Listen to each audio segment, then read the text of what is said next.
एक दिन सवेरे सवेरे एक ब्राह्मण सुनसान रास्ते से जा रहा था। उसके साथ एक बकरी भी थी। इन ठगों की नजर ब्राह्मण और उसकी बकरी पर पड़ी। एक ठग ने कहा, चाहता हूँ इस मोटी ताजी बकरी को इस ब्राह्मण के हाथ से कैसे हम हथियार लें। चाहे तो हम इसको छीन भी सकते हैं। दूसरे ठग ने कहा, चलो हम बकरी छीनकर भाग चलें। यह मोटू ब्राह्मण हमारा कुछ नहीं बिगाड़ पाएगा। हम लोगों से ब्राह्मण ताकतवर नहीं है। तीसरे ठग ने कहा, नहीं, बकरी छीनकर भागने की कोई जरूरत नहीं है। मैंने एक अच्छी तरकीब सोच ली है, तुम लोगों को बताता हूँ। उसने वह तरकीब अपने साथियों को बताई। दोनों ठगों ने अपने साथी की योजना सुनी तो वे खुशी से उछल पड़े। उन्होंने उसी तरकीब से ब्राह्मण की बकरी ले लेने का निश्चय किया। योजना के अनुसार एक ठग ने ब्राह्मण से जाकर कहा,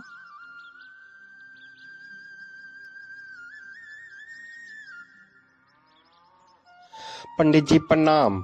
क्या यह आपका अपना कुत्ता है? यह बहुत शिकारी कुत्ता लग रहा है। इसे लेके कहाँ जा रहे हो?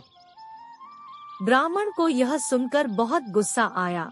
उसने कहा, अरे बेवकूफ, चल दूर हट। कितने शर्म की बात है कि तू बकरी को कुत्ता कहता है। अगर मैं तुम्हारे इस कुत्ते को बकरी बोलूँगा तो तुम्हें इस बात की खुशी होगी क्या?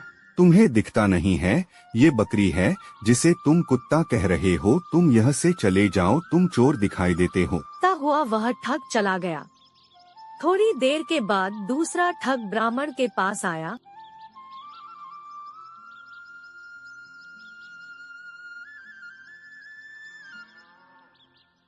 ने ब्राह्मण से कहा, प्रणाम पंडित जी, ताजुबा है आपके पास सवारी के लिए इतना मजबूत टट्टू है, फिर भी आप इसके साथ साथ पैदल जा रहे हैं।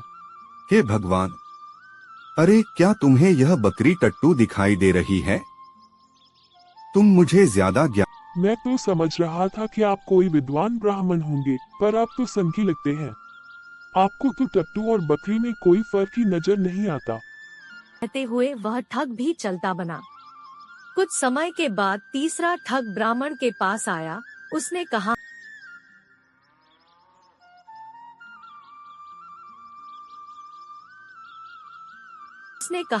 पुरोहित जी प्रणाम। अरे आप इस गधे को कहाँ लिए जा रहे हैं? क्या तुम्हें यह गधा है दिखाई दे रहा है? बिल्कुल, गधा ही तो है ये। मैं दावे के साथ कहा सकता हूँ।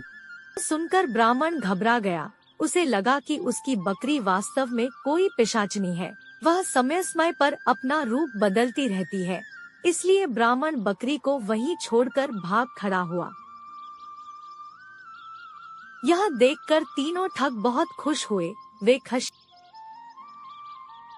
बकरी को लेकर चलते बने। शिक्षा, लोगों की बातें सुनकर अपनी धारणा मत बदलो।